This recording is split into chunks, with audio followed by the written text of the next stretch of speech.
So why did Taylor Swift choose MSG as her wedding venue? Entertainment purposes only, guys. Got the Fool reverse, the Eight of Swords in reverse, the Eight of Wands in reverse, and the Queen of Wands in reverse. Expect the unexpected, bitches. Okay, so no offense to the Swifties. I really don't have much of an opinion on Taylor Swift, either like pro or against. I mean, I guess her music is all right. But this reading is about her and her wedding. The reason she chose MSG as the venue is out of spite. She wanted to keep her fans guessing, or the people in general, maybe not just her fans, but the people in general guessing as to what, she was going to do. Like some sort of misdirection is what I'm getting here. It may not have even been like the original wedding. I think it's giving me energy of being misdirected. And here, an energy here of this Queen of Wands, she's appearing in reversed. So to me, this is spite or anger, or, not acting on the up and up. So she definitely, either this MSG wedding was a misdirection for like the real wedding, whenever that happened, or this was just out of spite to spite her fans or just keep everybody on their toes about what she was going to do. Definitely a departure from who she used to be, or like the picture of what her music like portrays, right? Let's see.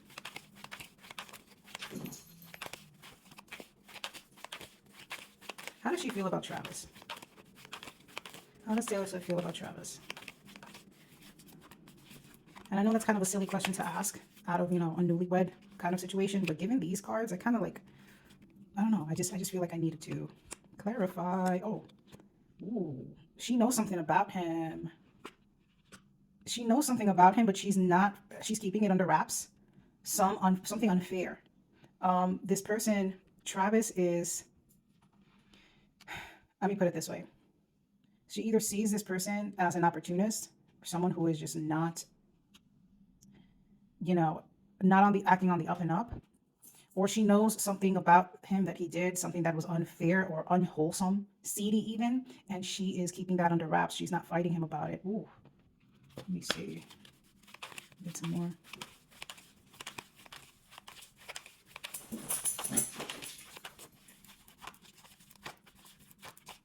All right, how does Travis feel about Taylor? Ooh, she's she feels okay, Travis feels that she's some kind of ticket out of hunger. Even though he's not been through that, right? Because he's wealthy on his own, but she's kind of like a meal ticket to him. He is definitely not planning on staying faithful. If he is, judgment. He thinks he's made the right decision here for his future, for his career, but he's not planning on staying faithful, and he sees her as kind of like a ticket out, like an escape from negative financial circumstances. Ooh, these are not the cards I wanted to see, honestly, for like a wedding for a couple. Let's see.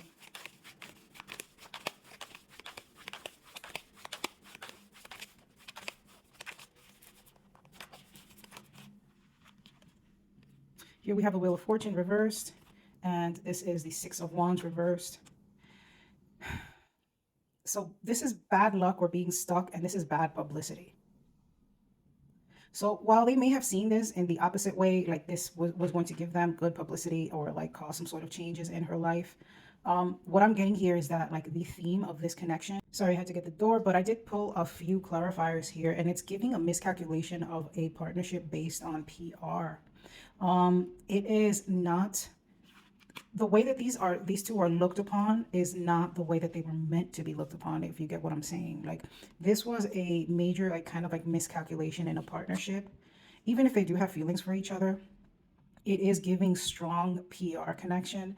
But the immediate thought that I got when I picked these two cards up was kind of like the ingress of Pluto being in Aquarius, and kind of like these, because Leo is the opposite of that, and Leo represents celebrities and fame, that energy kind of waning, and this being kind of like this stuck in that energy of like Leo center stage, I'm famous and you're not, kind of a thing. It's almost like they are not being genuine to themselves.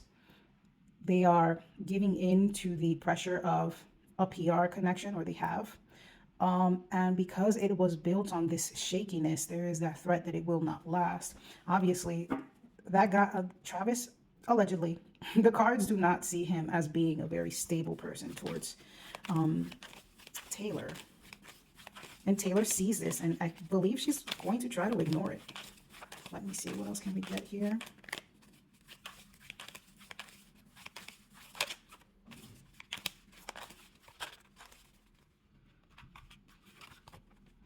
Ten of Pentacles here and the Seven of Wands. So the legacy of this connection, the stability and durability of this connection, and they're going to try and put up that facade. Look at this card. It is icy cold outside here, but they have this family indoors enjoying themselves. So what I'm getting from this combination is that this facade of a happy home, happy life is going to be very, very much challenged if they do last. If we would have had this card on its own, maybe it could have been like a lasting connection. But when you see this surrounding area of ice and of cold, means a cold home, a cold family life. A facade of what family life should be, right? Warmth and understanding and trusting and stability. But this is going to be vastly challenged here. It's going to be an uphill battle to kind of like keep that image up. Let me see why.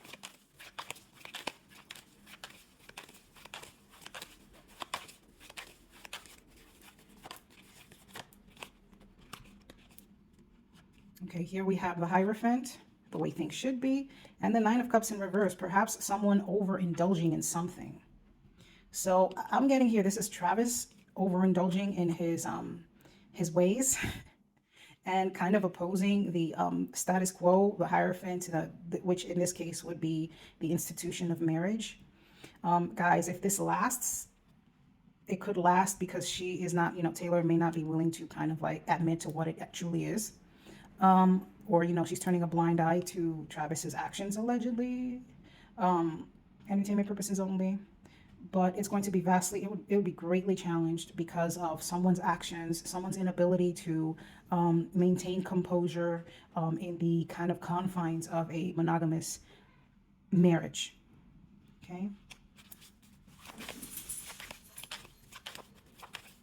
What is Taylor's advice here? What is Travis's advice here?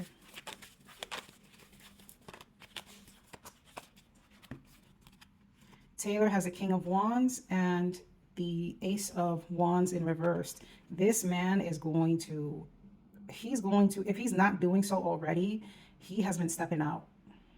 So you gotta face that. She has to face that she may not, her passion for him would be dwindling as well. Not just her passion for him as well. It could also be like her kind of like a part of herself as well, if she continues to ignore that. Travis, here we have the Seven of Pentacles. That to me is looking at growth but still feeling dissatisfied. And then the Four of Pentacles, a need to let go or gripping on to things that you are not satisfied with. All right, so he's holding on to something that he's not really crazy about. That could be this marriage, but trying to see where it goes, how it grows, how it's helpful, and a need to kind of let go of this. Although, well, I mean, they're married now, so it's going to be a complicated can of worms for him to do that. But these people are not meant for each other, guys.